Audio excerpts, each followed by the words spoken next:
पर आपका हार्दिक स्वागत है। आज अपन 12th क्लास की जो अपनी ये बुक है उसके अंदर अपन चैप्टर नंबर 3 जो मैट्रिक्स है उसको स्टार्ट करेंगे। इसमें अपन क्या करेंगे, अपन जो 12th का पोर्शन है वो तो पढ़ेंगे ही पढ़ेंगे, साथ में मैं आपको ट्रिक भी बताता हुआ चलूँगा जो अपने कंपटीशन एग्जाम में काम में आती है। जैसे इसमें जो भी ट्रिक आएंगी वो ट्रिक मैं आपको बताता हुआ चलूँगा। तो चलो आज मैट्रिक्स को बेसिक से स्टार्ट करते हैं, एकदम से बिल्कुल बेसिक से। ये कोई मैट्रिक्स है। मैट्रिक्स को डिनोट करने का तरीका होता है ये, और एक होती है डिटर्मिनेंट, वो आगे अगले चैप्टर में उसको डिनोट करने का तरीका होता है ये। इसके अंदर आएंगे जो एलिमेंट, मान लो यहाँ पर ए है, यहाँ पर ए, ये बी, ये सी, ये डी, ये ई और ये एफ, ये इसके एलिमेंट है। इसी प्रकार इसको मान ले A B C D E F G H और आई, ये मतलब इसकी कोई एलिमेंट है। इसके अंदर आपको दो चीज पता होनी चाहिए। इसके अंदर देखो ये जो है ना, ये तो इसमें रो यानी पंक्ति, और ये है ना, ये है इसमें कॉलम, इसे बोलते हैं स्तंभ। तो ये यहाँ पर क्या है, स्तंभ है, ये यहाँ पर स्तंभ है। और जो ये है ना, ये वाली, ये यहाँ पर है पंक्ति। आप किस प्रकार से याद रखोगे रो और कॉलम को? इसको हिंदी में देखें तो इसे बोलते हैं पंक्ति और स्तंभ। इस प्रकार से होती है पंक्ति। पंक्ति हर वक्त सीधी दिखाई देती है आपको, ये पंक्ति है, और स्तंभ खड़ा हुआ दिखाई देता है, तो ये स्तंभ है। ये पंक्ति, ये स्तंभ। होगी ये बात समझ में आ गई? और इंग्लिश में इसको बोलते हैं रो और इसको बोलते हैं कॉलम, इसको बोलते हैं कॉलम, इसको बोलते हैं कॉलम, इसको बोलते हैं रो। ये दो बात हो गई। उसके बाद इस अवयव का, इसको बोलते हैं मैट्रिक्स या अवयव। इस अवयव का आपको क्रम पता होना चाहिए, मतलब किसका ऑर्डर कितना है, फिर इसकी कोटि कितनी है। कोटि ज्ञात करने के लिए पहले लिखते हैं अपन पंक्तियों की संख्या।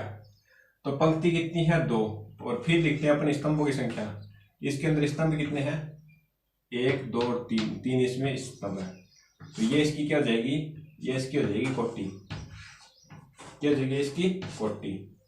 आप ध्यानपूर्वक पढ़ते रहिए। देखिए आगे चलते हैं अपन। मैट्रिक्स को अपन इसी प्रकार से डिनोट करेंगे। ये है डिटर्मिनेंट, इसकी बात करेंगे अपन चौथे वाले चैप्टर, 4th चैप्टर में। 4th चैप्टर में बात करेंगे अपन डिटर्मिनेंट की, बात करेंगे सिर्फ मैट्रिक्स की। तो इसका पोर्शन तो अपन हटा देते हैं। उसके बाद इसकी कोटि पता चल गया, पंक्ति से पता चल गया, स्तंभ पता चल गया, ये बात पता चल गई। उसके बाद इसके अंदर बात आती है अपन की कि इसके अंदर एलिमेंट को दर्शाते किस प्रकार से है। इसके अंदर इसका क्रम फिक्स रहता है। देखिए यहाँ पर जो भी आएगा ना एलिमेंट, उसको बोलेंगे A11, यहाँ पर आएगा उसको बोलेंगे A12। एक मिनट मैं बुक को साइड में रख देता हूँ। उसके बाद यहाँ पर जो आएगा ना उसको बोलेंगे A13, हो गया। उसके बाद इस यहाँ पर आएगा उसको बोलेंगे A21, मतलब कि इसका एक स्थान है, इसका मतलब कि दूसरी पंक्ति पहला स्तंभ, यहाँ पर दूसरी पंक्ति दूसरा स्तंभ, यहाँ पर दूसरी पंक्ति तीसरा स्तंभ। उसके बाद आगे चलते हैं तो यहाँ पर आएगा, यहाँ पर तीसरी पंक्ति 1 2 3 तीसरी पंक्ति और पहला स्तंभ, यहाँ पर तीसरी पंक्ति दूसरा स्तंभ, यहाँ पर तीसरी पंक्ति तीसरा स्तंभ। ये चीज होगी।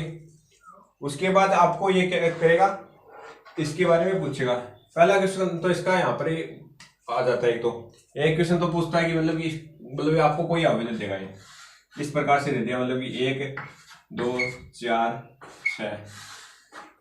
आपको जो इम्पोर्टेंट क्वेश्चन है वो आपको इसी में करवा दूंगा, देख लेना। उसके बाद आता 4 3 2 1 6 8 7 9।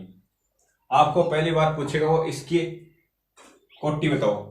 तो आप इसकी कोटि किस प्रकार से लिखते हैं, कोटि लिखना बताया था आपको। पहले पंक्तियों की संख्या 1 2 और 3, तो 3 पंक्ति यहाँ पर 2 3। उसके बाद स्तंभों की संख्या, स्तंभ 1 2 3 और 4 यहाँ पर है, स्तंभों की संख्या 4। 3 × 4 ये इसकी क्या हो जाएगी, कोटि हो जाएगी। उसके बाद अगला आपसे पूछेगा इसका A21 का एलिमेंट बताओ। A21 का एलिमेंट, A21 के स्थान पर क्या है उसको बताओ। A21 मतलब कि दूसरी पंक्ति पहला स्तंभ, तो 1 2 दूसरी पंक्ति और पहला स्तंभ, स्तंभ पहला यही है, तो A21 हो जाएगा 4। उसके बाद आपसे पूछ सकता है A32, मतलब कि कुछ भी पूछ सकता है, मतलब कि तीसरी पंक्ति दूसरा स्तंभ, तो तीसरी पंक्ति कौन सी है और दूसरा स्तंभ कौन सा है, 1 और 2 दूसरा स्तंभ ये, तीसरी पंक्ति या एलिमेंट आ जाएगा 8। किस प्रकार से समझ में आया? देखिए A21 पूछ रहा है, मतलब कि दूसरी पंक्ति पहला स्तंभ, तो दूसरी पंक्ति और पहला स्तंभ एलिमेंट हो जाएगा 4। उसके बाद पूछ रहा है तीसरी पंक्ति दूसरा स्तंभ, तो तीसरी पंक्ति 1 2 3 यह होगी तीसरी पंक्ति, और दूसरा स्तंभ 1 और 2 दूसरा स्तंभ है, तो इसके एलिमेंट आ जाएगा 8।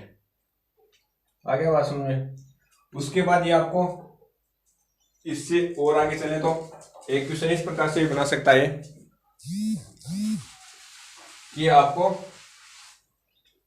ये एक दे देगा अवयव, इस प्रकार से आपको कोई प्रतिबंध दे देगा कि ये कोई ए मैट्रिक्स है, ए अवयव है, और इसके अंदर प्रतिबंध देगा I प्लस का J और Y2। ये भी एक क्वेश्चन है, शायद आपके आगे चलेंगे तो बता देंगे आपको।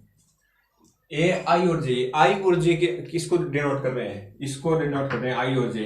यहाँ पर यदि देखते हैं A11 आई की जगह पर यदि 1 और जे की जगह पर यदि 1 रखते हैं, जे की जगह पर 1 और आई की जगह पर यदि 1 रखते हैं, एक रखते हैं, तो अपने पास पहला एलिमेंट आ जाएगा। तो यहाँ पर 1 रखते हैं प्लस का 1/2, तो पहला एलिमेंट कितना आ जाएगा 2/2, आंसर हो जाएगा 1। एक अवयव तैयार कर लेते हैं चलो अपन, और इसका क्रम बता देगा ये 2 गुणा 2 का मान लो, 2 गुणा 2 की कोई अवयव, पहले आप इस प्रकार से अवयव नहीं बोले, पहले इस प्रकार से अवयव बनाओगे, उसको लिखे A11 A12 A21 और A22। इसकी कोटि कितनी है, इसकी कोटि है 2 × 2, 2 × 2 इसकी कोटि है। पहले अपन A11 का एलिमेंट निकालेंगे, तो A की आई की जगह पर 1 और J की जगह पर 1 रखें, तो एलिमेंट आ जाएगा अपने पास 1, तो यहाँ पर रख देंगे 1। उसके बाद A12 यहाँ पर निकालते हैं, A1 और 2, 1 और J की जगह पर रख देंगे 2 और y में आ जाएगा 2, तो आंसर कितना आ जाएगा 3/2, यहाँ पर रख देंगे 3/2। ध्यान रखना दोस्तों, यदि आप ये 3/2 यहाँ पर रख दो तो ये आंसर आपका गलत हो जाएगा। क्यों? अपन निकाले हैं A12, मतलब कि पहली पंक्ति दूसरा स्तंभ, तो पहली पंक्ति यहाँ पर आएगी ये, और दूसरा स्तंभ कौन सा है ये, तो यहाँ पर दूसरा पहली पंक्ति दूसरा स्तंभ तो यहाँ पर रखा जाएगा। उसके बाद A21 निकालेंगे तो 2 प्लस का 1/2, यहाँ पर आ जाएगा 3/2। आप कहोगे ना बराबर आएगा, ये आपकी किस्मत है कि यहाँ पर बराबर आएगा। यदि ये थोड़ा बहुत भी चेंजमेंट करते हैं तो आंसर अलग आएगा। उसके बाद A22 निकालते हैं, A22 तो यहाँ पर 2 प्लस का 2/2, यहाँ हो जाएगा 4/2 बराबर आ जाएगा 2, ये हो जाएगा 2। इस प्रकार से आपको एक मैट्रिक्स तैयार कर सकते हो। उसी प्रकार से क्रम में यदि आगे चले तो आगे भी बहुत सारी चीजें आएंगी। देखिए मैं आपको बताता हूँ, आपको ये सिस्टम तो समझ में आ गया होगा। चलो आगे बढ़ सकते हैं, कुछ तो करेंगे। तो देखिए दोस्तों, आप पढ़ते रहिएगा, आपको क्वेश्चन जरूर मिलेंगे। इस बार में मेरे 12 वीडियो करवाए थे, पिछली बार तो मेरे पास टाइम नहीं था, इस बार भरपूर टाइम आपको बढ़िया तरीके से तैयारी करवाई जाएगी, और डिफेंस ओरिएंटेड कंटेंट भी पढ़ाया जाएगा आपको, मतलब कि जो शॉर्ट ट्रिक बोलते हैं ना, शॉर्ट ट्रिक भी आपको बताई जाएगी इसी के अंदर। चलो आपको मैं एक क्वेश्चन करवाता हूँ।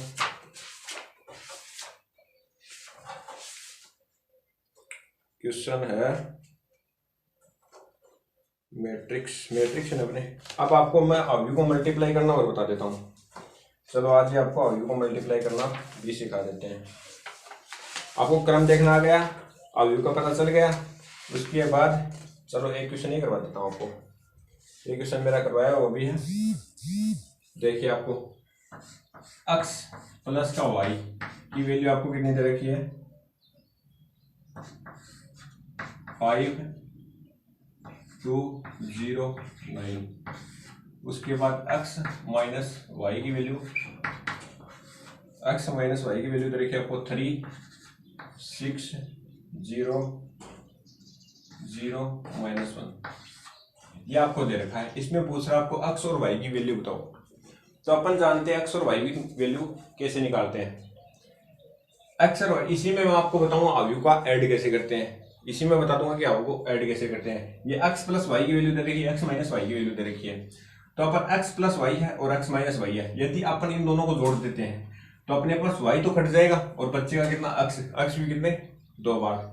तो अपन इन दोनों को जोड़ देते हैं, तो ये हो जाएगा x प्लस का y प्लस का x माइनस का y। ये इन दोनों वैल्यू को भी जोड़ देते हैं, यहाँ पर आ जाएगा 5, यहाँ पर आ जाएगा 2, यहाँ पर आ जाएगा 0, यहाँ पर आ जाएगा 9, बीच में आएगा प्लस, उसके बाद 3 6 0 माइनस। अब क्या करेंगे, अब इनको ऐड करते हैं। ये यहाँ से गया कट, यहाँ पर आ जाएगा 2x बराबर, अब इनको करते हैं ऐड। 5 में 3 जोड़ेंगे कितना आ जाएगा 8, 6 में 2 जोड़ेंगे तो कितना आ जाएगा 8, यहाँ पर कितना आ जाएगा 0 और यहाँ पर कितना आ जाएगा 8। हो गया। अब यहाँ पर क्या है, 2 से मल्टीप्लाई भी करेंगे तो फिर अपने पास x का वैल्यू आएगा, तो x की वैल्यू निकालेंगे, तो x की वैल्यू निकालेंगे तो 2 को करेंगे डिवाइड, तो यहाँ पर आ जाएगा 4, यहाँ पर 4, यहाँ पर 0, यहाँ पर 4। ओके, उसके बाद अपन y की वैल्यू निकाल